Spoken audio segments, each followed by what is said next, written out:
여기에 이번 시즌 이강인이 엄청난 득점력을 자랑하고 있는데요.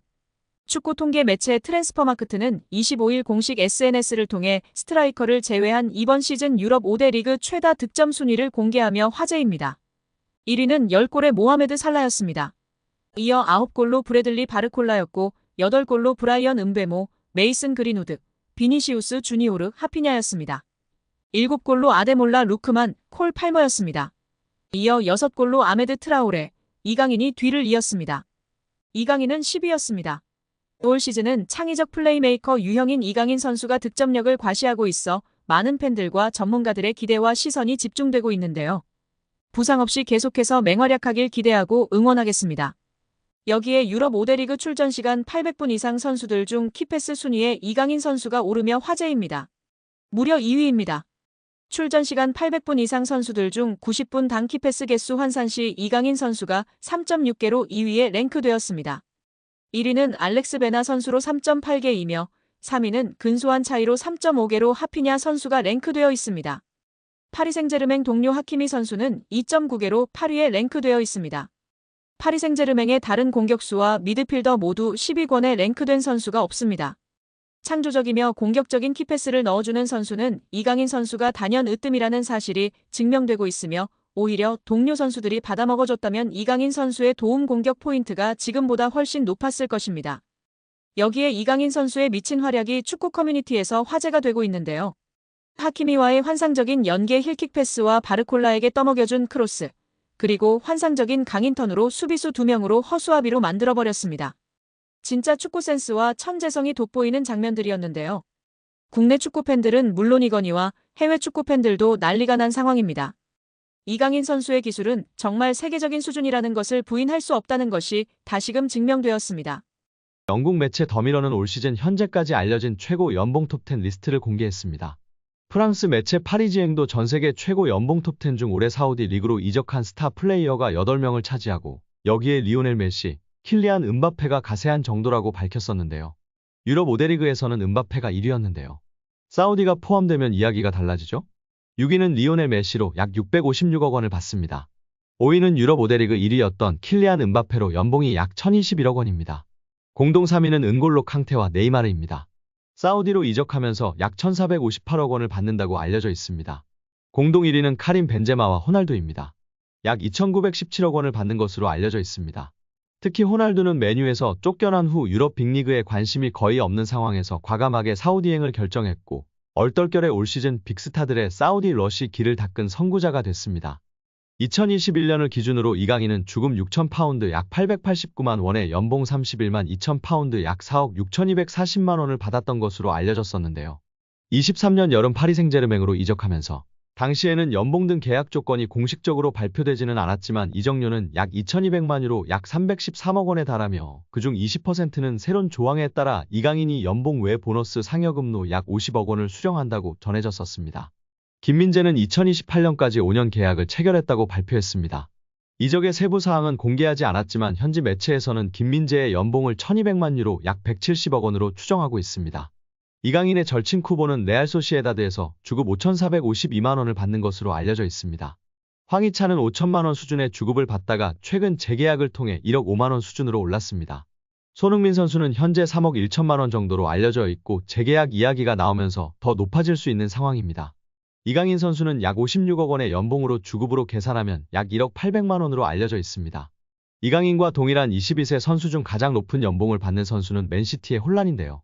맨시티 경기에 60%를 출전할 경우 주급으로만 6억 4천만 원을 받고 잉글랜드 프로축구 선수 협회 올해의 선수상, 올해의 팀 등 다양한 보너스 조항이 있어 실제 받는 금액은 더 크다고 알려져 있습니다.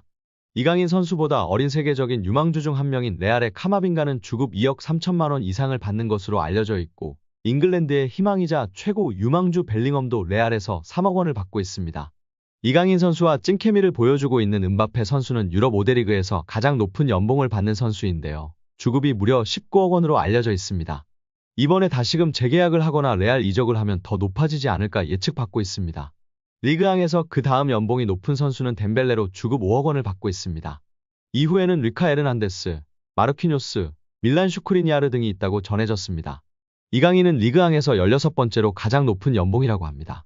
그냥 연봉만 많이 주면 안 되겠죠? 구단들도 자체적으로 내규를 정해서 선수들을 관리하곤 하는데요. 얼마 전 이강인이 먹방 유튜버 쯔양 유튜브 방송에 출연해 밝힌 구단의 체지방률 벌금 1억가 관심을 모으기도 했었습니다. 당시 방송에서 친누나 이정은, 개그우먼 김민경, 유튜버 쯔양과 삼겹살 먹방을 하던 이강인은 당시 스페인 팀에서의 선수 관리법을 언급했는데요. 그는 시즌이 들어가면 한 달에 한 번씩 체지방을 잰다며 체지방 몇 이런 식으로 재서 한도를 초과하면 벌금을 낸다고 말했습니다. 벌금을 얼마나 내냐? 는 질문에 이강인은 진짜 많이 내는 곳은 한 일주일에 한 번씩 하는데 200만 원씩도 낸다. 그 말에 다른 멤버들을 깜짝 놀라게 했습니다. 이어 많이 나오는 선수들은 막 400만 원도 낸다고 설명했습니다. 옆에 있던 이강인 누나 이정은은 선수들은 많이 버니까 조금씩 내면 사실 그냥 내고 먹지 않냐고 부연했는데요. 김민경은 무슨 말인지 알 것 같다며 고개를 끄덕였습니다. 실제 축구 선수들의 평균 체지방률은 11% 이내로 엄격하게 관리되는 것으로 알려졌습니다. 잉글랜드 프리미어리그에서 활약 중인 황희찬은 MBC 나 혼자 산다에 출연해 식단 관리와 운동으로 체지방률을 8%까지 낮췄다고 밝혀 관심을 끌기도 했습니다. 이강인 선수가 지금은 리그앙에서 16번째로 높은 연봉을 받고 있으나 점차 앞서 이야기했던 세계적인 유망주로 꼽히는 선수들과 같이 아주 많은 연봉을 받기를 기원합니다. 벨링엄, 홀란처럼 세계 최고의 선수로 우뚝 설 수 있기를 기대하고 응원하겠습니다.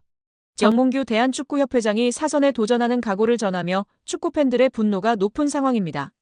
정몽규 회장은 19일 오후 20 손희정재단 빌딩 1층 컨퍼런스홀에서 가진 기자회견에서 제55대 대한축구협회장 출마를 공식 선언했습니다. 선거는 다음 달 8일 실시되는데요.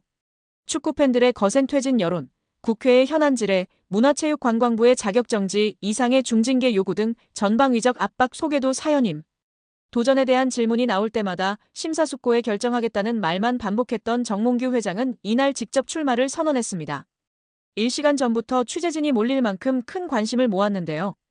이날 기자회견에서 정몽규 회장은 대한축구협회장에 다시 한번 도전하기 위해 이 자리에 섰다며 지난 12년 동안 많은 분과 고민하며 대한민국 축구 발전을 위해 노력했던 사람으로서 회장직을 내려놓는 것은 책임을 다하는 것이 아니라는 생각을 했다고 충격적인 발언을 했습니다. 이어 저와 축구협회가 미진했던 것들, 잘못한 것들에 대한 비판은 가감없이 수용해 협회의 발전을 위한 자양분으로 삼겠다. 누구보다 큰 책임감으로 결자해지에 굳은 각오로 한국 축구의 미래를 위해 힘을 쏟겠다고 약속했습니다. 국민들로부터 신뢰를 회복하겠다고 다짐한 정몽규 회장은 과감한 개혁을 통한 축구협회 신뢰 회복, 한국 축구 국제 경쟁력 제고, 대한민국 축구종합센터 완성, 디비전 승강제 완성을 통한 축구 저변 확대 등의 공약을 내걸었습니다. 또 축구협회의 신뢰 회복을 위해 국민과 소통하는 열린 행정을 펼치고 대한민국 축구 발전을 위한 협회의 지식과 자원, 성과와 기회를 공유해 모두가 함께하는 축구 생태계를 만들겠다고 강조하며 이를 통해 국가와 사회에 기여하는 축구 문화를 구축하겠다는 의지도 드러냈습니다.